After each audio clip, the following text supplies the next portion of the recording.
I'm Margaret Levy, and I'm the director of the Center for Advanced Study in Behavioral Sciences, which is where you are. And I would usually give a little spiel about the center, which is over 60 years old and has been the most important social science research institute by some claims for all that time, and has produced numerous major research programs and scholars. But I won't go on about it because I have several other things to introduce. We have these seminar series approximately 3 times a year in order to introduce a wider group of people to our fellows and some of the work that they are doing, and that's what you're here to do tonight. But this is a very special lecture for a couple of reasons. The most important is this is the inaugural Robert A. Scott lecture. This is Robert A. Scott. You want to stand, Bob, so we can...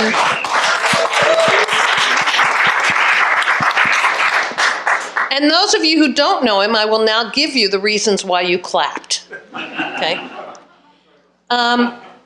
Bob celebrated a milestone birthday not very long ago. And knowing this, one of the former fellows, Miles Houston, led an effort that we at CASBS enthusiastically supported with help and with money, inviting CASBS former fellows to establish this lectureship fund. Why did we want to honor Bob?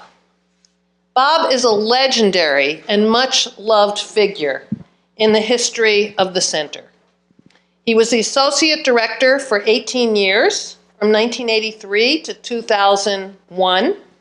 He stepped up again and served as associate director, acting associate director, in 2009 to 2010, when Iris Litt was the director. Bob worked tirelessly organizing incoming classes.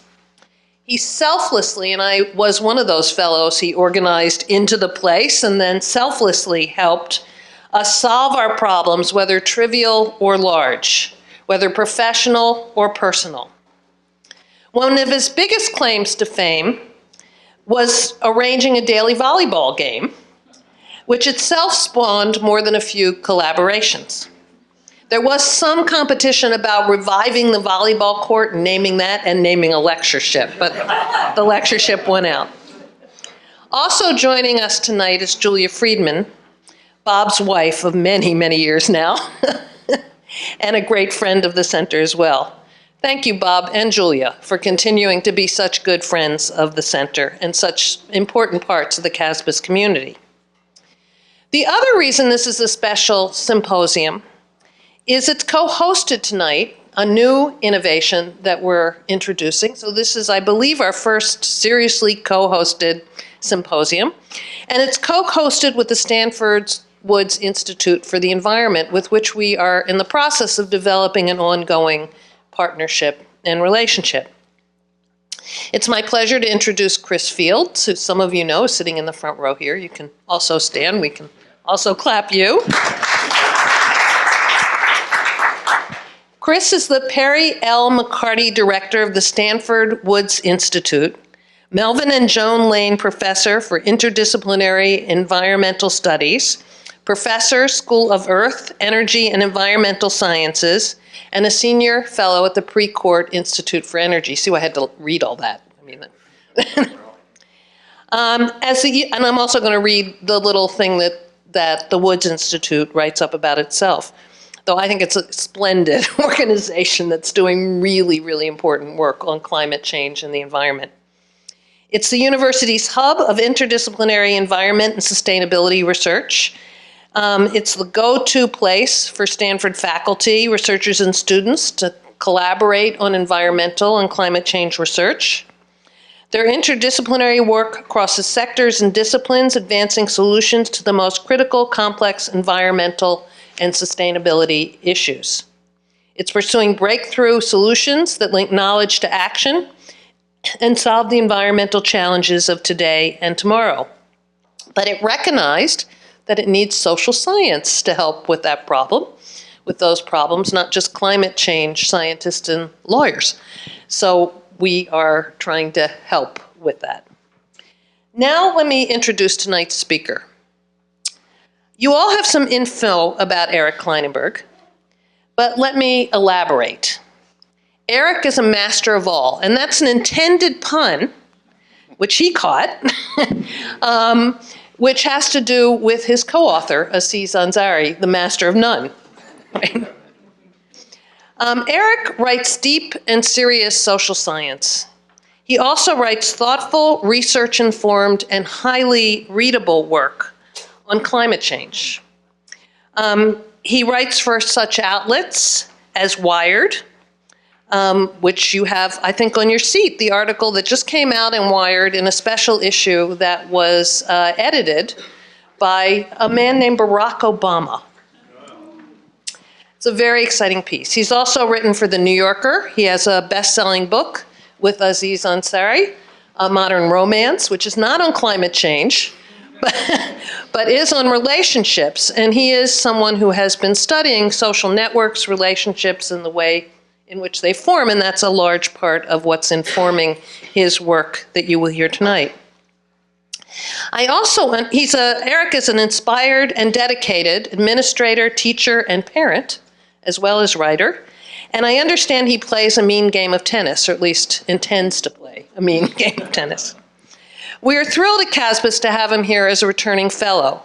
We're especially delighted that he is here to advance his important work on the social life of climate change, and in the process, advance the deepening collaboration between the Woods Institute and CASBS. He's also a Woods Institute Fellow this year.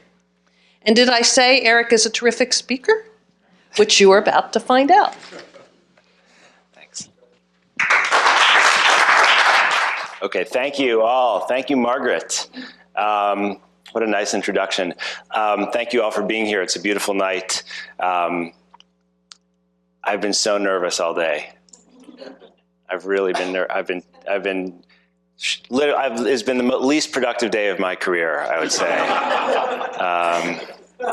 It has nothing to do with the lecture. It's that I'm a lifelong Cubs fan. I'm not kidding, actually. My father's here. I grew up a few blocks from Wrigley Field. I've been to more than 100 Cubs games there. And we scheduled this lecture, I don't know, 9 months ago. And the idea that this lecture would coincide with the first game the Cubs were in the World Series never occurred to me. But from now on, I will make sure before I book any other commitments that they don't coincide with the World Series. I'm thrilled to be here, but it's a little bit like torture to be talking about climate change right now. I'm just going to put it out there so we can start, in a totally honest way. Thank you very much. Let me be honest.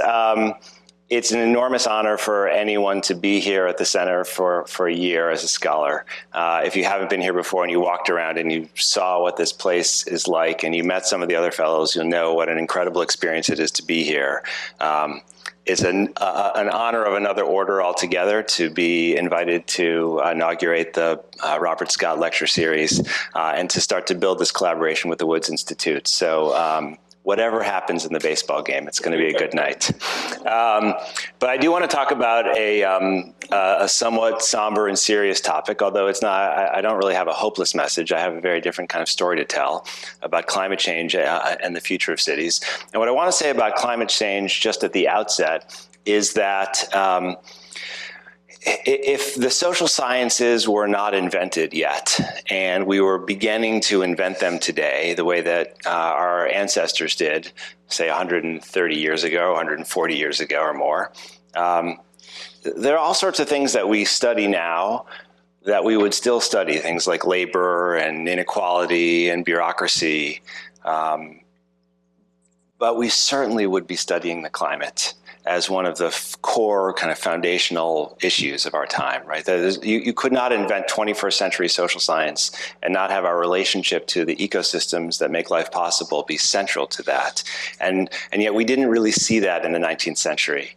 And so they are kind of peripheral players in the social sciences. And the project that Margaret and I have been working on with Andrew Lakoff, my collaborator, and Jesse Ribaud and Deborah Lawrence, who just happened to be here this year, but also work on climate, is to try to really help Stanford become the leader in this initiative. So don't tell my friends at NYU, which pays me most of the time, that's what we're doing, but we really want to build something here, and so we're all part of that conversation. So this is not a chart that you see often in social science lectures, but it's a big chart in climate science lectures. I presume that you've seen a chart that looks something like that before. It shows both the concentration of carbon dioxide in the atmosphere and also the global temperature in degrees from 1880 to 2000. And the reason that we're really worried these days is because that's a pretty strong relationship that we have between those two lines. As we emit more greenhouse gases into the atmosphere, it gets hotter and sea levels rise, and we see a greater incidence of extreme weather events of various kinds. The reason that we're really concerned is not just because of that chart from the past, but also because this is a kind of the future scenarios for what might happen depending on how much we emit in the future, with that red line being a kind of terrifying scenario in which we would be really happy to be here at CASBS on beachfront property. Or, not literally, but I mean, that's a really scary scenario where we have to really remake the places that we've settled in our infrastructures. And the line on the bottom, which while it looks better, is actually a scenario. We do the best we possibly can. It's a scenario in which we still face, decades or longer of continued warming and rising sea levels and a higher incidence of dangerous weather. And what I always say when I lecture on this to students is, if this clicker that I was holding in my hand suddenly became a magic button, and I could press it right now and stop global greenhouse gas emissions this very moment. First of all, that'd be very cool. But also, it would not get rid of the problem that we face, right? Because we baked so many greenhouse gases into the atmosphere. We are reckoning with a lot of climate change, no matter what we do. And so there's no question that mitigation, which is this project of reducing our carbon footprint and our greenhouse gas emissions by changing the way we get energy and by changing the way we consume things, by changing a lot of daily practices, this is a central challenge, and probably this is the foremost challenge for people who are concerned about the future of our species and many other species. But it's not enough. It's not, there's more to it than that. Already, this is a chart that you can't read, but it's just showing you that there's been a lot of extreme weather events in a lot of different places on Earth very recently, with warmest years and droughts and hurricanes and heat waves that we should be concerned about. We are already at the beginning of serious displacement and forced migrations due to climate stressors. That's 2012. These are kind of scenarios for different zones around the world that are really threatened by the kind of weather and the kind of climate that we're going to see. And for those of you who are following policy debates closely, you will have noticed that just in the last few weeks, President Obama published a new memorandum establishing climate change as a serious problem for U.S. national security. Right. So the Pentagon takes this seriously, the government takes it seriously. It's already affecting the way that we will make federal investments, not just in the issue of mitigation, but also in terms of how we protect ourselves. This is not a national issue only. This is a very local issue for those of us who are here in Stanford. This is just a little map that came out not long ago from a research institute called Climate Central, showing areas that are vulnerable with a 5-foot sea level rise, if there's no adaptation or defensive initiatives. And you'll notice that one of the few areas in the Bay Area that's very vulnerable is here in East Palo Alto, or down the road in East Palo Alto, where there's serious flooding issues. And there's already, I think, a $50 or $60 million project afoot to try to provide some protection. That's the seawall around the Embarcadero. Many of you probably read this in this series of papers or reports that came out in the San Francisco Chronicle earlier this year that started to explain this. I just want you to know that sea level rise is not a non-issue for the Bay Area, even though it feels like drought is really the major stressor of the moment. What I want to talk to you mostly about today is what we're focusing on in this first year of this CASBS Woods project, and that's cities and climate change, with a focus on how cities could adapt or transform in the face of the threats that are coming. And one of the through lines that I want us to be thinking about over the course of the next 40 minutes or so that I speak is this question about adaptation or transformation and inequality. Social scientists think a lot about inequality, which is one of the core concerns that we've held for a long time. And the concern is that, as you'll soon see, there are many things that we can do to protect ourselves and protect our settlements and our structures and our infrastructures from the kind of climate and weather we're going to see. But they're often very, very expensive. And so we have a concept in the world now called environmental injustice, and we use it to refer to people's exposure to different kinds of toxic or dangerous conditions. And what I want to tell you is that this concept of environmental injustice is about to have a resonance and significance that it's never had before. And that if we're not very careful about the way that we adapt and transform, we're going to usher in an age of environmental injustice that will be gravely serious, that will become a global problem with local consequences. So the way that I want to start this, I'm a Cubs fan. I'm going to evince that by taking you on a brief revisit to Chicago, my native city. This is Chicago in 1995. It's the place. This is where I did my dissertation research about a big heat wave. And this is what the city looks like on a hot day. I see some faces of people who spent a lot of time in Chicago here, so I know I'm not the only one who's experienced a hot Chicago summer. It's not just hot, it's also humid. Cities are heat islands. They attract the heat because of the development, the concrete, the asphalt, the steel, and they also trap heat because of pollution. So central cities tend to be hot not just during the day, but also hotter, significantly hotter at night than the outlying areas around them. In July of 1995, the weather was truly unusual in Chicago. The temperature reached 106 degrees. And the heat index, which is like the wind chill, what it feels like, got up to 126. And it stayed like that for about 2.5 to 3 days. The infrastructure in Chicago failed. That's actually pretty predictable these days. We used to think of the United States as being distinctive because you always could rely on the electricity working here. We always could pump water. These days, in most places, it's actually the opposite. If it gets very hot, if the weather gets extreme, we just expect that the infrastructure is going to break down. Hundreds of thousands of people lost power in Chicago because everyone turned on their air conditioning units at the same time. That means we now know from Sandy, if you're reading those stories closely, when there's no power, you can't pump water up in high-rise buildings above the 5th or 6th or 7th floor. And also in Chicago, there are many neighborhoods where people didn't have air conditioning, and the survival strategy for a heat wave is you open up the fire hydrant. And so lots of neighborhoods found that their water pressure was gone. So it's 126 degrees. You have no power, and you have no water in many parts of the city.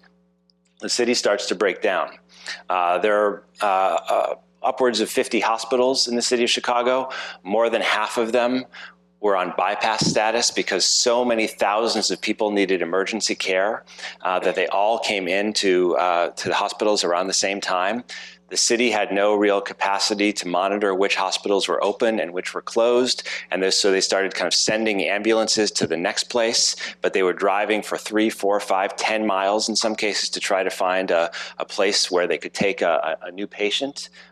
This is a really serious situation. It also had to do with the way we think about events that are serious and events that are not serious. Now, I would argue that Chicago would never have reacted that way had it been a hurricane, because when a hurricane is coming into a city, Television news programs interrupt their regularly scheduled broadcasts, right? We all become experts on the difference between a category 1 and a category 3. We have these incredible color-coded maps that tell a story about what's coming into us. We don't do that for heat waves, right? That would be kind of wimpy. But the truth is that heat waves in typical years kill more Americans than all of the other so-called natural disasters combined.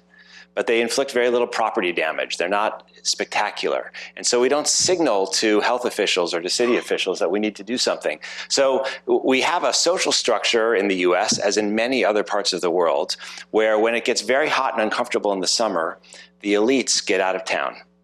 Now, this is not a moral indictment. I'm a social scientist. I'm not a preacher. On some days you might not believe that, but I actually am a social scientist. And as an element of social structure, we know that elites leave town. And so the city leaders in Chicago left, the business leaders left. No one realized that the city had developed a heat emergency plan, and no one activated it during this moment of extraordinary crisis. The result was catastrophic. More than 700 people in the city died. Thousands more were hospitalized. It was not an equal opportunity disaster. Very few are. It was especially lethal for older people, for people who were frail, for people who lived alone. And there was this kind of very grisly spectacle of people, so many people dying and being taken away from their homes that they were taken to the morgue. And the city had to bring in refrigerated trucks to handle it. It was really a terrible scene.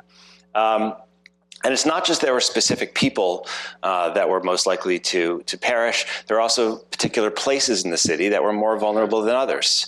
Now, I presume that in the last few weeks, several of you heard the announcements for the new round of Nobel Prizes that came out. Maybe some of you followed that. I will never win a Nobel Prize for this map here, which shows you that basically the neighborhoods that had high death rates in Chicago were the very poor, primarily African-American neighborhoods on the west sides and the south sides. This is among the most predictable things that could happen in the world. It's kind of commonplace social science. This is just what we know will happen, and clearly that was the case.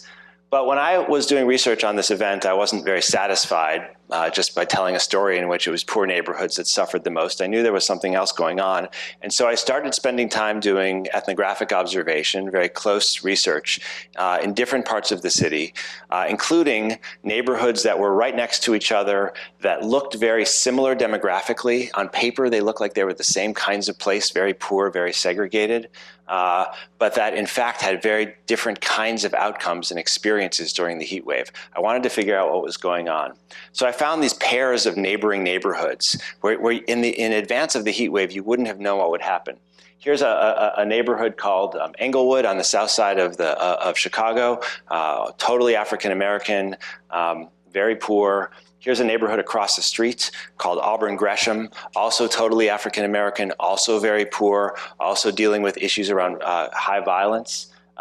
It turns out that this neighborhood, Englewood, which looks kind of green in some ways, is not green in a healthy way. It's a neighborhood that was abandoned and depleted and that had lost what I have come to think of as its social infrastructure.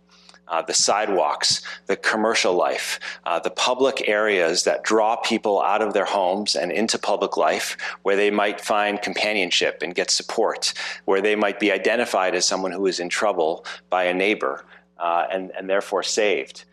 This neighborhood had a death rate during the heat wave that was 10 times higher than this neighborhood, Auburn Gresham, even though demographically they look very similar. You might say brick buildings, you know, those bake like ovens, that can't be a safe place. But if you live in a neighborhood that looks like this, you're just more likely to be drawn into the public realm and to participate in social life, which can be protective. Whereas if you live in a neighborhood like this, you're far more likely to get isolated, and that's especially true if you're older and frail and vulnerable, right? There's a big story about social infrastructure. I came to learn that our hardline infrastructure, our power grids, our transit systems, our water systems, they will break no matter what we do. And in those situations, what makes the difference between life and death is the quality of the social infrastructure.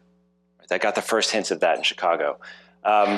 This is just a scene weeks after the disaster. Dozens of people were never claimed by friends or family members and were buried together in what looks kind of like a mass grave outside of the city in a suburb. It's very, very disturbing. It tells us something about the demography, the way we live now. There are more people who are living alone and aging alone than ever before, and they are often extremely vulnerable. And the risk factors we face with climate change aren't just climate risks, they intersect with social risks, and those are the kinds of things we try to understand. And don't worry, if you haven't heard about this great Chicago heat wave before today, you don't have to blame yourself. The city of Chicago never held public hearings on the event. There were no federal hearings. In fact, the major statement that the city issued on this event was this report. And if you're a close reader, you'll know that you'll notice a couple awkward things about this report. It's always been amazing to me that the phrase heat wave is not there. And those of you who are really into kind of deep visual studies will probably also notice the presence of a snowflake on the cover. If you ever wanted to not learn from an event, Chicago made it very easy for you to do that. And that's why in 2003, when a massive heat wave hit Europe for 3 weeks and more than 70,000 people died, political officials across the continent said, nothing like this has ever happened before. How could we have known? There's no way for us to prepare. Right? And so one of the things about the situation that we're in right now is that we really have to learn from what goes wrong. We have to look closely when things go wrong and be honest with ourselves, as embarrassing as it can be. Because if we don't, we're really going to get ourselves in a bind. And so I finished my degree. I was a graduate student at Berkeley, but don't hold that against me. It's a good place. I took a job in Chicago and moved there for a couple of years and then moved to New York. And not long after, Sandy happened. So look, one message tonight is, be careful. If I ever wind up spending more time in the Bay Area, you might want to, invest in that retrofitting project that you've been putting off. So that's what Sandy looked like from above, as a massive storm, about 1,000 miles wide. It actually merged a couple of different storms. And unlike the heat wave, which didn't have an iconography, very quickly Sandy had an image that all of us came to know. I'm sure most of you saw this, a truly shocking image of New York City, where you see Manhattan and this incredible part of it that's so wealthy, the financial center of the world, where so many elites are concentrated, was just out of power for 6 days. And because what happened is that the peak wave from Sandy was 32 feet high, and the storm surge was about 14 and a half feet in places. And the electrical station that supplies Lower Manhattan with power had walls that were about 12 and a half feet high, because that was what they were planning for. Nothing that would come over would be higher than that. And then the equipment was down on the ground and not elevated. So as soon as the water breached over there, it was lights out. And what was shocking, and I lived in the area that we came to think of as south of power, SOPA. and so I lived there, and it was a very stressful thing. I had a 93-year-old father-in-law who was not mobile. He had no power on the 10th floor. It was across the street from where the power was. It was a very stressful and difficult situation. I had 2 young children. And if you lived in Lower Manhattan, I don't mean to be crude about this. I just want to be totally honest about the way that it feels to be in Lower Manhattan. Like, you don't feel invincible. I mean, we were close to September 11th, but you do feel like if the power is going to go out, it's going to go out in like the Bronx. So you know what? There's this idea that there's people who are governing the systems. This is what I'm trying to say. We have an idea that there's someone is governing these systems that we rely on for all the things that we do. And if push comes to shove, they're going to protect the most affluent industries, right? They're going to protect the financial heart of the world. They're going to protect the most affluent people. You're a political scientist, Margaret. That's what the theories tell us. They're not going to let Lower Manhattan go down. And what Sandy told us is that they actually don't have the capacity to do otherwise, that they too are powerless from this threat. It wasn't just Manhattan that went under. This is Long Island, the surrounding areas around Manhattan. You'll know in most parts of the country, we use this technology to provide electricity. It's called the pole. The pole, you've probably heard of the pole. And we have these electrical wires that go atop the pole, and then right above those poles with the electrical wires, we put trees with big branches, which we don't cut very often, and we are shocked when a hurricane comes and they go down, right? But we've built up an infrastructure that is, structurally vulnerable. And we've baked that infrastructure into our urban systems and our regional systems. And we're now at this moment where we have to rethink, how do these systems work? More than 8 million households lost power during Sandy, some for 3 weeks. That means many more people.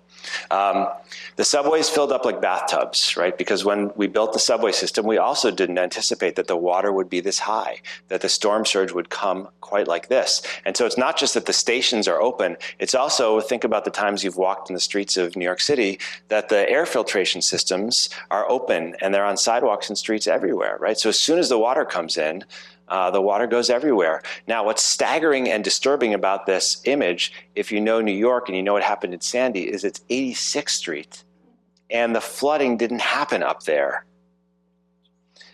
So think about how much water went into the system. Now, this is a terrifying story in some ways, but there's another part of the story that you should know as well, and that is that the city and the region took extreme weather seriously, and they happened to take climate change very seriously. They started that under Bloomberg, really. Now, you don't have to take climate change seriously to be prepared for extreme weather, but statistically speaking, there tends to be a relationship between those things these days. So what the city did and the Metropolitan Transit Authority did is they closed down the system, they removed the trains to higher ground, and they pulled the electrical wiring out of the system so that the corrosive water that would come in from the ocean and the river would not destroy the wires too, right? Because that could be major damage. And they were able to pump this water out. And so about 5 days after this, the system looked like this. The subway was up and running in almost all of New York City, which meant that while there was $60 billion of economic damage from this event, that's a lot less than it might have been. Now, across the river, there's a state called New Jersey. And in the state of New Jersey, there's a governor who is pretty skeptical about climate change and how serious it is, and pretty skeptical that it was worth spending a lot of time preparing for these kinds of emergency events. Now, this governor became a hero after Sandy for saying we have to do everything possible and we need to be bailed out, and for walking around with candidate Obama in 2012. But before the storm, this governor also oversaw a political system that said, let's throw the trains down close to the river, where $110 million of flooding damage happened to the system itself, which meant not just that taxpayers in New Jersey had to pay more, and nationally we did too because we bailed them out, but also that it took a lot longer to get the transit system up and running, which meant more economic damage and more headaches. Don't let me glorify New York City, because not long before Sandy happened, New York City also opened up a multi-billion-dollar train station right at the bottom of the Battery that was destroyed not long after. I put this up there because no matter what happens on November 8th, we are about to spend tens, hundreds of billions of dollars on infrastructure, big projects. Maybe not in the next 4 years, but in the next 20, 30 years. We are on the brink of the largest investment in infrastructure in generations. And we really have to think seriously about how we build and where we build and what kinds of systems we build.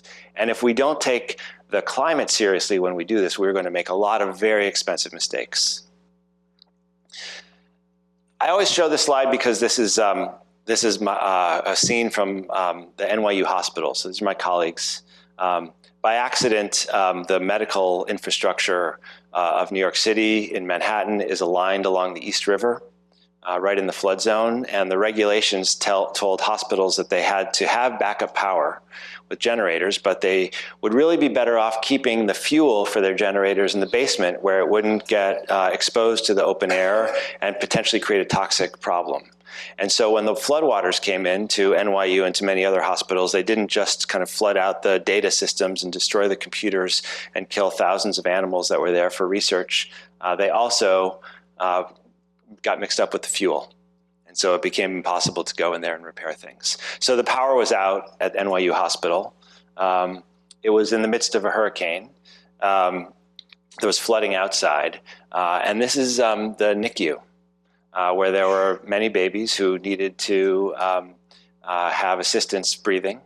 And my colleagues at the NYU hospital got paper bags and pumped with their hands air into the lungs of these babies and carried them down 8 floors together and evacuated them into a hurricane and put them into ambulances, which transported them through a hurricane up to hospitals that had power, and not a single person died. And the message for me is that if we create systems without thinking carefully, we need heroes to save us. But we don't need heroes quite as much if we create systems that work better. So there's a few different kinds of things that we can do as we start to rebuild cities and systems to reckon with this new climate that we're in. And one of the things we can do is we can defend ourselves. We can armor cities and regions where there's dense settlements. If you've been to London, maybe you've seen this. This is the Thames. This is a sea gate. It opens and closes. When the water is high, it closes. When it's ordinary time, it opens.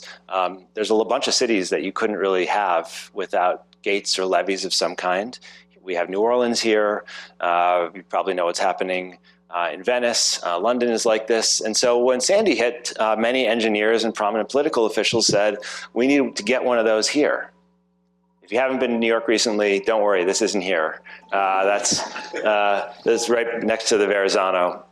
But there's a live proposal to build a big sea gate across the water there, the Verrazano Narrows, going up, protecting the river system and New York Harbor. And it's a very attractive idea because if you see Manhattan there and Brooklyn behind it, you see a lot of kind of densely packed infrastructure. You see a lot of money. You see a lot of people. It's worth protecting that, probably. There's some places that we're going to have to find a way to protect. But the problem is if you build a giant gate, first of all, you're investing billions and billions of dollars. Second of all, I have trouble persuading my colleagues in Manhattan that this is true, but it turns out they're actually human beings around here on this side and over there, New Jersey and in other boroughs and up through Connecticut. And social scientists have worked enough with climate scientists to know that when the water and the sediment smashes into the gate, it doesn't just evaporate, it actually moves to the sides. And so it's actually quite in the business of people who live adjacent to big cities, to be concerned about what happens when you build gates like this. And we're a somewhat litigious society, I've read, and you could imagine that if you tried to build a gate like this, you would have a problem. It would be a tough thing. But there's another problem as well that's an ecological problem, and that is you would have to build a very, very high gate to deal with the rising sea levels that we expect. And the notion of these gates is that they have to be open most of the time. But if the sea level rises and it gets windy and you have storms, you find yourself in the situation where you have to close the gates more and more of the time. And as you close the gates, what you're doing is you're completely disrupting the entire ecosystem that lies behind it, right? And so it's a very consequential thing to do. There's another thing too, which is if you could close your eyes and picture the United States for a minute, it would be hard to wall off that whole thing, right? So where do you start and where do you end? If you're going to build gates of some kind and try to control the water and defend yourself, there are models that are worth paying attention to. I spent a bunch of time in Singapore recently. This is the Marina Barrage in Singapore, where they created a wall to control flows of water, but they have an infrastructure system which also doubles as a piece of social infrastructure. Remember that concept from my work on Chicago. It's got a park, a museum, there's a lot of green land there. They've used it to create an amenity that actually works for people and for tourists there every day, not just during crises. If you think about the Homeland Security projects that we did after September 11th that involved building these big barriers that might protect us from a similar kind of attack, but that certainly make everyday life a lot less pleasant. Think about the checkpoints and the bollards and all those things that we do now. We can't make that mistake in September 11th. And so Singapore is an interesting model of a place that tried to build a hard infrastructure to protect the city while at the same time creating an amenity that would have everyday benefits. If armoring ourselves is one thing we can do, another thing that we can do in the face of climate change is to retreat, to get away from the water, to maybe ask the government to buy us out of our homes or to move voluntarily out of places that we probably never should have inhabited. I'm guessing some of you read the New York Times today, where there's this big article about China's ecological migrants, right? And China's on the forefront of this movement of let's take a bunch of people, these are people who are living in a drought-struck area, and move them collectively into a new place. China has an easier time doing that than we do in the United States because the government can just say, you're going. And it doesn't work as well here. According to this story, it's not working all that well there either. But we're facing a really serious set of challenges over the next several decades, where we will start to have places that have a lot of residents no longer be viable because of recurrent flooding. The storm that hit North Carolina and almost hit Florida a few weeks ago, that was 40 miles away from Miami. And I know that Stanford is a little bit farther from San Francisco than that, but so Miami is there and working today because that storm kind of came through Stanford and not San Francisco, if you could think of that, right? And you have to wonder at some point, when do you not reinvest in the massively expensive infrastructure? That was a very politically difficult thing to say after New Orleans because of, after Katrina, because of the racial politics and the real politics of New Orleans. But we are about to have some real reckonings. And social scientists better have something to say about it. So another idea is that you can accommodate. You say, like the water is coming, or not, depending on where you are. But in places like this is an image from a plan for a floating city in the Netherlands, in Amsterdam, where water engineering is the major export industry these days. And thankfully, because they've actually been able to help a lot of places. But what would it be like to say the water's coming and that we can't stop the water from getting in, so how are we going to live with water? And this is a fantastic idea, but this is a less fantastic, this is a real idea of, can we start to build parks that work as parks 360 days a year, but when there's massive flooding that comes in from big rainstorms, they get converted into water basins. They can capture water and divert the water underground so that we can live with water in some different way. And a lot of very smart people are thinking about how we live with the conditions that we've made. Now, there's some places that are going to be very hard to do any of these strategies in other than maybe retreat. This is the Rockaway Peninsula in kind of the Queens, at the edge of Brooklyn in New York. It's a barrier island. Barrier Island is a weird concept these days because our barrier islands are all densely populated islands these days. But remember, the concept of barrier islands is that they're there to protect the inlands where we had really settled, but we started to turn them into kind of, beach properties with little shacks, and over time they got built up. And by the way, the federal government in this country and the national government in many countries helped to subsidize that process. And we'll build a highway there, we'll build a bridge there, we'll build an infrastructure. Oh, by the way, we'll subsidize your flood insurance, and please come. So the Rockaways now is incredibly dense with lots of high-rise buildings, and that's what it looks like on a nice day. It's kind of an amazing urban place. It's got this gorgeous boardwalk, but that's what happened to the boardwalk in Sandy. When I went out there a few days after Sandy hit, that's what it looked like. And, as I said before, our infrastructures fail. And when our infrastructures fail, what we rely on is our social infrastructure. And so in the Rockaways after Sandy, what happened is that there were these community organizations. This one is a surf club. That happened to have a strong footprint in the neighborhood where people really knew the residents around them, where people had strong connections. And when everything fell apart, people were able to reinvent these facilities and turn them into emergency relief centers, right? So imagine it's the hardest day of your life. You don't have power. You're worried about friends and family. You've maybe sustained major damage. That's probably not the time in your life when you want to go to a high school gym, right? and hang out for a while. But what happens is that these local organizations, community organizations that already have a footprint, that already have a presence, that have built-in relationships become really key for maintaining the health and vitality of communities. This is a youth organization in Red Hook, which also sustained massive flooding, that turned into this extraordinary relief center. Thousands of people, more than 10,000 people came there to give food, to volunteer services for plumbing, for electricity, for cleaning, to give clothes. I mean, these kinds of facilities happened all over, popped up all over New York City, but they didn't pop up everywhere.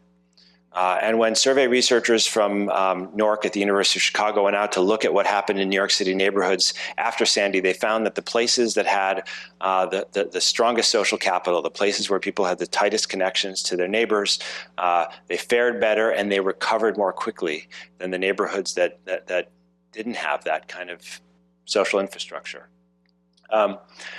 I had this incredible thing happen, which is that in September of 2012, I became the director of what's called the Institute for Public Knowledge at NYU. And I took it over and I said in September of 2012, we are going to focus here on cities and climate change. And we're going to do a lot of research and a lot of public programming on this area because it matters for New York City. It matters for everyone who's worried about the future.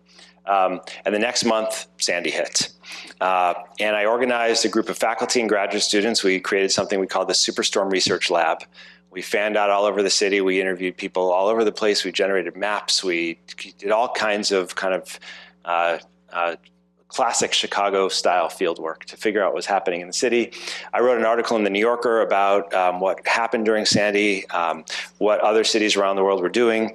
And one day, kind of out of the nowhere, I got this email from someone saying they were from the federal government and they were about to do a multi-billion-dollar design competition to try to help rebuild after Sandy. They wanted to generate ideas for innovative structures and infrastructures, and would I be interested in being the research director and possibly even having the Institute be the host of this project. And it was something like April, and the project was going to start in June, and I was writing a book and raising 2 children and editing a journal and directing the center, and there was no time at all, and so I said, of course I'll do that. And so that started this Rebuild by Design competition, for which there were 148 teams from around the world, the biggest engineering firms and architecture firms and landscape architecture firms around, who competed to try to get into the competition. There were 10 finalists. They didn't compete with a project idea, with a proposal. They came as a team with a philosophy and an openness. They had to go through this 3-stage process that involved 3 months of research, looking into the region to try to understand various needs and vulnerabilities and possibilities for what could be built. That we had to do extensive civic participation. There could be no project that came from the top down, from designers who knew how to solve things for a community that they'd never spent time in. They had to have a collaborative process that involved really extensive work, painful work with all kinds of civic participants, from mayors and governors to church groups and civic community organizations. And then there was a 3-month design phase. So this was a 9-month process. I don't know where we got that idea that you could grow something in 9 months. But we did 9 months before we got final proposals. And then there was a juried competition. And 6 different teams won more than $1 billion in federal funding. And much more local and state funding to do some innovative projects. And what I want to do just to kind of close out the talk is I want to walk you through one of them, just so you can see what really good design ideas that come from a collaborative process that involves serious research, that integrates social scientists and climate scientists and engineers and architects looks like. You probably remember this image from before, right? The Manhattan Without Power. So the project that's gotten the most attention so far is called the Big U. It's from an architecture team headed by the Danish architect Bjarke Ingels. Maybe some of you know him. He's a very prominent, leading contemporary architect. And they said, what if we could make a world where Sandy hits and Manhattan looks like this? Right? What could we do to make sure that happens without building that giant wall around New York Harbor that you saw before at the Narrows? There was real reason to do this. This is Tribeca. This is a garage outside of Tribeca. You probably know about Tribeca. It's like where the movie stars and TV stars live. It's a very affluent area. It's true that there's real inequalities when it comes to climate events, that the poor suffer more. But don't think for a second that if you have a lot of money, you can buy your way out of the problem, right? We're all vulnerable in different ways, and they clearly were vulnerable in Tribeca. So the Big U team thought about, like, well, what would it be like if we took the West Side Highway? Can you raise your hand if you've ever walked along the West Side Highway along the Hudson? Great, most of you have. So this doesn't exist here, this kind of wall right there, the park over there. What if we tried to build a wall around it, something like a wall to protect Lower Manhattan, but we're going to blow up the idea of a wall. We're going to create a wall that no one in their right mind would actually call a wall, because it's going to look like something else. Like, it looks like some kind of park. It looks like a sculpture.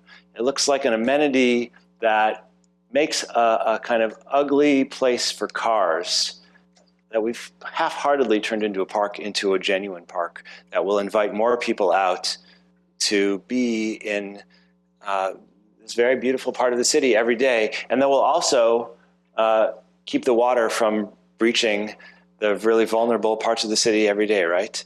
It's funny, oftentimes I'll show this slide and people laugh, but actually it's not a joke. And if we lived in a different society, we might think, yeah, that's what design can do. We've waited such a long time to invest in infrastructure in this country. We take for granted that we'll have these impoverished structures that we think this is funny, but it's real. It wasn't just the affluent lower part of Lower Manhattan on the west side that was affected. This is the Lower East Side, which had its own catastrophic flooding. What I'm gonna do is, so I live in New York most of the time and teach at NYU, and there's a bunch of us who drop our kids off for school in the morning, and there are a lot of runners. And I'm not one of the runners, you could probably tell from looking at me, but the runners all come in their clothes, and they always go west, to the west side of Manhattan to run. They're like, well, there's the East River too. Why don't you run on the East River? And this is why you don't run on the East River.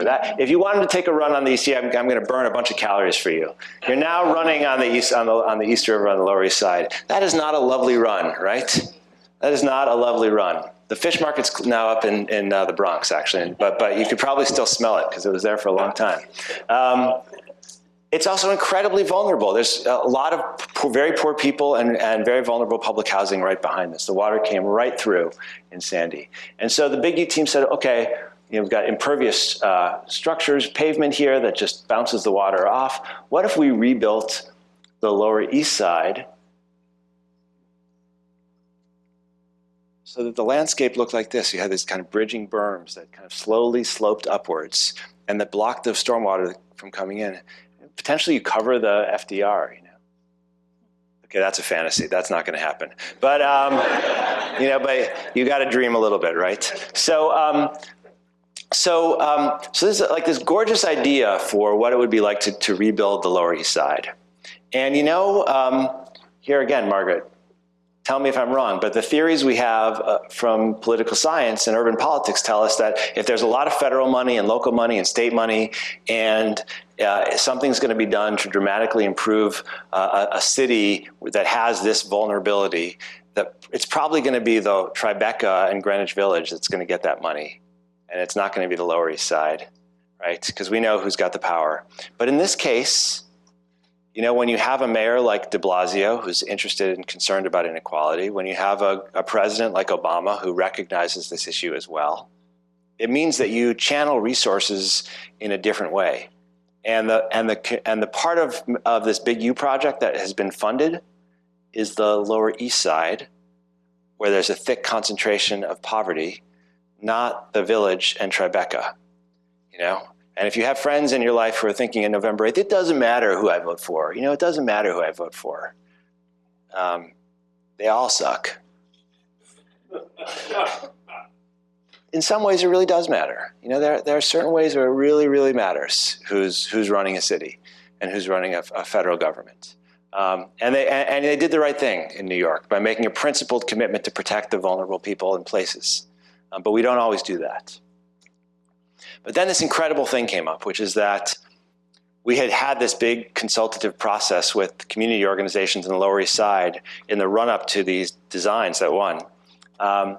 And they got this project that they had supported the whole time. And just as it was starting to come in and it seemed like, oh my God, this is going to be real, community leaders came to us and said, you know, we've already been gentrified. We've been gentrifying for the last few decades, and we all feel very uncomfortable here. Can you guarantee us that if you build that beautiful city, you build in that so beautiful infrastructure, that we get to enjoy it? Can you guarantee me, Eric, that if this comes through, after all the work we've done, that I'll get to live here, that my children will get to live here? And I could not look at them in the eye and say that I could promise that. And no one could.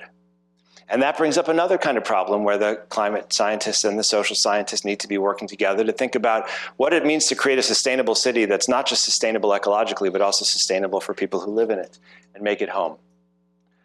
So that's where I want to end. Because the real challenge here is, you know, how do we do this next stage of building, of pro-building, right? We're not going to rebuild. We're now going to build in anticipation of what's coming. And how are we going to do it without creating a world that maybe is safer from some climate risks, but that brings with it a whole new set of inequalities that makes us worried about a whole other set of issues as well? I think these are the problems of our time. I don't see how any you know, great university that wants to work in the social sciences, that wants to work in climate science, that wants to address this matter can function without squaring up and addressing it. And I truly hope that tonight is the beginning of a much bigger commitment from CASBS, from Stanford, and from my university as well in New York to take this on. So thank you very much.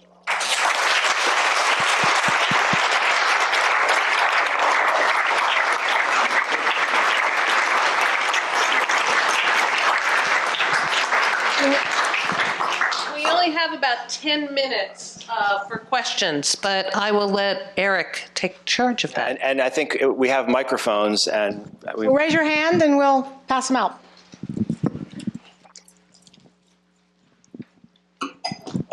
Thank you so much for that wonderful talk. I was wondering, it sounds to some extent from your presentation that a lot of the issue is a lack of awareness, that it's, you know, enlightened city leaders, not enlightened city leaders. Can you talk more about, you know, the gritty, you know, incentive cities have not to do that? You know, the sort of obstacles, the both ideological and economic interests, and all the reasons why these good designs are not getting done. Well, it's an interesting question, and you know, one thing is that it's incredibly expensive. It's incredibly expensive to do this, and we tend to do it after a disaster when you have to rebuild anyway. So why do we get to do this? Because there was at least $60 billion in damage from Sandy, because Congress, despite major objections from, you know, congressional officials who would later lobby for their own resources when their states got hit, because Congress finally passed a bill to provide relief to the areas that were affected by Sandy, and because we happen to have a fairly enlightened president and leader of HUD who had a commission that said we're going to carve out some special money to do these cool projects because we need to be forward thinking, okay? Imagine we don't have that. It's just politics as usual, you know? And we're fighting to fund schools. And we're fighting to, you know, pay for the people who work at the TSA checkpoints in the airport, right? And we have bridges to build and rebuild. This might rank very low on your list of priorities, right? Squaring up to climate change. And you might also know, if you're a smart political official, that if you just wait until something bad happens, you know, there's a bunch of money that could come in. Right? So we have created a structure of governance that is necessarily backwards looking. We have failed to make the kind of progressive investment in structures and infrastructures that we're going to need to make it through the 21st century. Now look, I do think that's about to change. You know, I think even if Trump were elected president and Nate Silver was completely wrong, right? The only idea that Trump has that seems serious is that we should invest in infrastructure. So, right, and I'm presuming that Clinton's going to win, and that she's going to take seriously this idea of creating an infrastructure bank and really making a bigger investment. And then we're going to put aside some X billions of dollars to start to rebuild cities. But can I also tell you that the amount of money that we would need to spend to protect not just, Manhattan in all of its affluence, but also, Miami and New Orleans and Mobile, and you just go up the coast and then come around to this coast. I mean, we are in for it. This is going to require a major investment.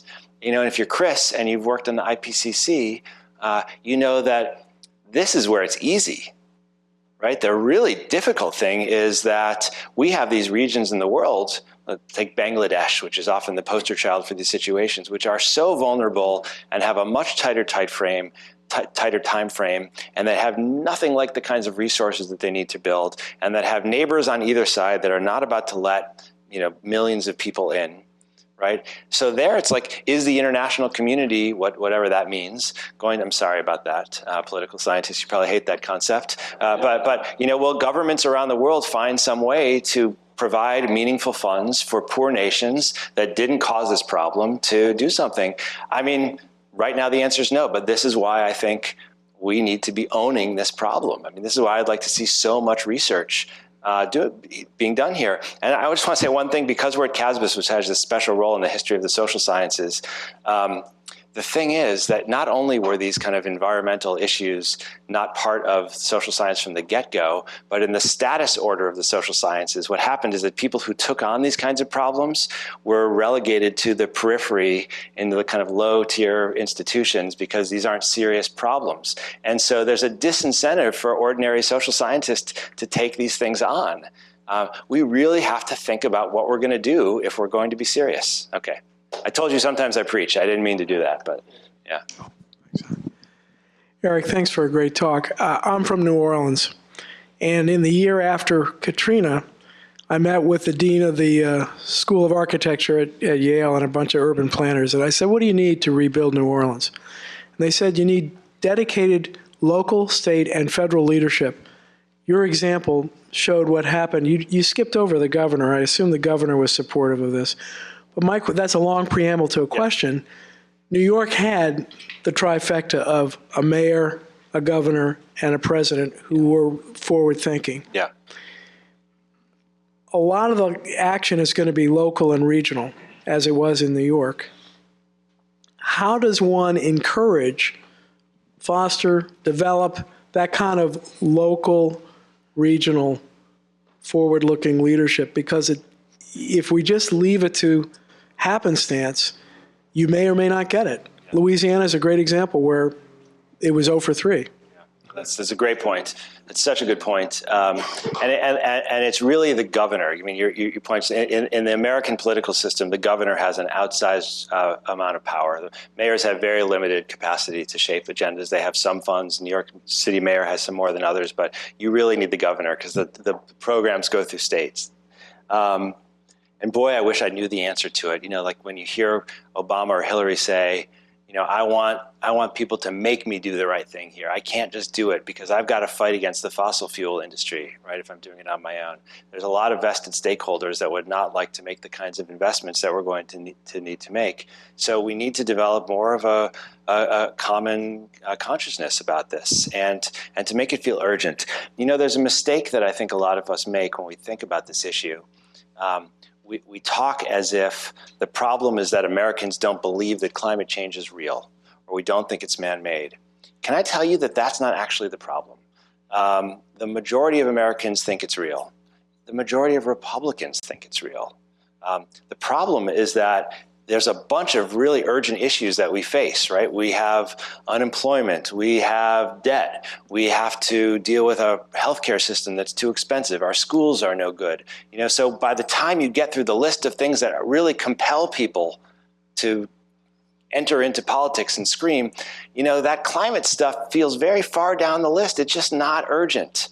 Right? And this is a real problem. We're dealing with an issue that has a kind of geographical scale that makes it very difficult for us to address, that has a temporal scale that's challenging, right? Because it's not tomorrow's issue, it's not today's issue, it's some distant time. So we need to do some work to make it feel urgent. Mind you, if we make it feel too urgent, then people get scared and think it's hopeless and they can't do anything. Right? please help with this, people. That's what I don't have the answers to this. What I know is this is a grisly, difficult problem. And clearly we don't get anywhere unless a lot of people start screaming. Okay, right back here. Maybe one or two more? Sure. And here's what, let's do this. Why don't we take a couple questions at a time, and just to make sure that more of you get a chance to speak. Yeah. All right. Well, first of all, and most importantly, we're down 2-0. Don't tell me. Sorry. I don't know if you T-voted. I shouldn't have done that. Okay. All right. Sorry. No, that's fine. That's fine. Not over yet. That's fine. Thank you for your talk. It was fantastic. I have a lot to contribute. I'll try and. Yeah. Thank you very much. Okay. I think I know about your contributions now. That's fine. I actually been checking, surreptitiously during the talk. So sorry. So. I volunteer with the Red Cross, and during Hurricane Sandy, I was responsible for all Red Cross shelters open during the state of New York. And one of the interesting things about your talk, as I hear you, is,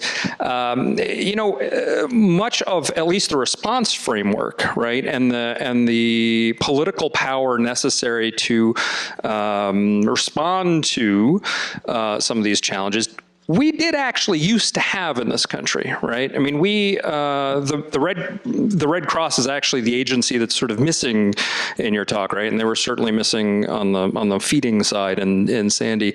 But that was in a different era, how we as a community came together to respond to these issues and therefore drove political action towards responding. Personally, I think the response to your question that you pose here really is this isn't actually a political issue, it's an economic issue, right? That we have failed to provide the incentives in our system to respond to these challenges. And I'm kind of curious, I don't know, what your thoughts are on that. Let's take another question also. So it's kind of a Red Cross and economic drivers. Yeah. Hers, and then we'll take yours. That's great. I'm going to pick up where you left off, which is to ask about the social activism, to say where is the grassroots, where is the concern? And I think my question is, in the academic institutions, are we fostering the curiosity? Are we asking the questions that we would like to be having the students ask, as opposed to where is my next job?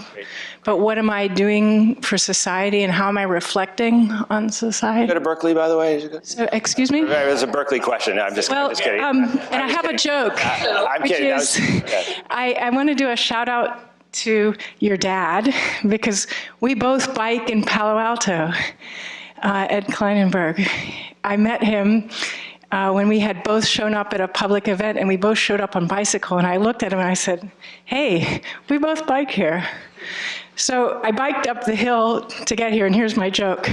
I almost got run over by a Tesla. That's funny. Let's take one more question. Thanks. Yeah. So my field is education writ large. Talk about marginal fields that we don't invest enough in. And I think a lot about lessons learned and the way we construct lessons learned. Yeah. And I think about your example of Chicago and Europe and how we can capture from one learning experience to avoid another painful learning experience. And I look at those pictures of beautiful walls and parks being built in cities that can afford high technology, high capital projects. And I wonder, aren't we perhaps better off learning how to be really good at sandbags and hand pumps? And was there anyone who made a proposal like that? That's really interesting. So There's one more question. She's dying. Okay. All right, fourth, last one. Okay, all these. You might have to remind me what the questions are. But I just really puzzled that all these brilliant people like the Facebook and Google and all these high-tech firms are right next to the bay. So I just wondered what your comments about that was. Yeah. Speaking of sandbags, right? Okay, so let's start with kind of there's NGOs and grassroots. How do we think about them? And then we'll do economy as well. There are a lot of Red Cross style. There's the Red Cross, and there are other actors that come into places that have been affected by disasters and do amazing work. Some are more kind of organized like military organizations. Some are more grassroots, like Occupy Sandy. And actually, the Superstorm Research Lab that I talked about, we went out and we looked really closely at how those systems developed, and maybe someone even talked to you. And many of them just kind of come and find a parking lot and a blank piece of space and just open, build a tent and open shop. I wonder how you'll view this, but what we've discovered is that the most successful interventions came when an outside agency like Red Cross partnered with neighborhood organizations like the ones I showed that already had ties, and they could be brokers to bring in resources from outside and deliver it to the networks that were already there internally, right? So that your capacity to be successful as the Red Cross hinges on the organizational capacities of the neighborhoods that you go to, right? So there's a well-organized neighborhood that happens to have the kind of social infrastructure that I laid out is going to be much more successful at recovering. I think this is why the NORC researchers from Chicago discovered what they did than you would be if you go to a place where kind of no one's home and you can't find the leading community leaders, right? That it really matters. So I think you're absolutely right to inject them into the conversation. Hopefully that kind of answers your question a little bit too. What's on the grassroots really matters. I mean, I want that to be clear. The social infrastructure is a core part of this talk. It's actually what I'm writing my next book about. You asked about the economic drivers for this as well. We talked a little bit about the costs of building new infrastructure. That comes up in this question, why build these in very expensive structures and not build more sandbags? But I also think there are economic opportunities here. There's obviously a whole conversation about a green economy or a Green New Deal, as some economists say we need to do. I think we have a lot of work to do, putting people to work, building structures that are going to be sustainable and meaningful. I don't think that we can just live with sandbags. I don't. I mean, I think there are some places where it's going to be hard to do much more. Like in Bangladesh, for instance, it's important to note that one of the most successful things they've been able to do is teach people to swim, and especially to teach women and children to swim. Because the water is going to come, and a reason that so many thousands of people flooded in previous major tropical storms and cyclones is because women didn't know how to swim and were left behind at home and had these caring responsibilities. So there's some work that's pretty inexpensive in that way that saves a lot of lives. And mind you, many of the solutions that I've talked about today, the social infrastructure, investing in social infrastructure is considerably less expensive than investing in hardline infrastructure systems. It really can do a lot of good. One of the things I've gotten really fascinated by recently are neighborhood libraries. I don't know how many of you have gone to neighborhood libraries recently, but if you're feeling down about the United States right now, just go to your neighborhood library for a day and watch who comes in there and look at the relationships that you see develop, from the tiny children who come in to be exposed to books and literacy for the first time, to homeless people and unemployed people who come in and use the computer or use the bathroom and do job search, to immigrants who come in to learn English as a second language or to study for citizenship tests, to older people who are there for companionship, to the waves of children who come in to do homework after school, to the cultural programming that happens at the end of the day. You will feel so proud of the fact that we have these neighborhood libraries in almost every community. And you will be amazed when you then go to your city's budget to see how little money we give them. That's not true universally. I've been to the new library in Palo Alto. It's an awesome facility. And I've been to the new one in Menlo Park, and it's great too. But those are outliers. We haven't invested in the cheap stuff, and the cheap stuff really matters too. Get your question, did I? Remind me what you asked. No, sorry. you did. Oh, I got it. I think I got. Well, because I think. So the last thing I think. I think that there is something about affluence. It's kind of the New York story. I should put the slide of the Manhattan in the dark there again. There is something about our affluence and our success and our technological achievements that makes us feel like we can handle it. And I have had conversations with really serious people at Facebook and Google since I've gotten here, and I start to bring up the things I'm working on in climate change, and some are interested in them. Some say, let's not think about that. We're going to solve that problem. Let's think about what the Earth is going to be like 1,000 years from now. And I think, whoa, whoa, whoa, you know, I'm not ready to make that jump. I mean, they might know stuff that I don't know. I mean, I'm a New Yorker, you know, and I haven't quite figured out what this universe is like here. And maybe they've got something, you know, Elon Musk has got it figured out. There's a vacuum cleaner that's going to suck the carbon out of the atmosphere. That might be happening, you know, maybe it's happening at the Woods Institute right now. But absent that, I think 1,000 years might be, I don't know, 900 some years too far in the future. I think we've got work to do now. So thank you very much. I really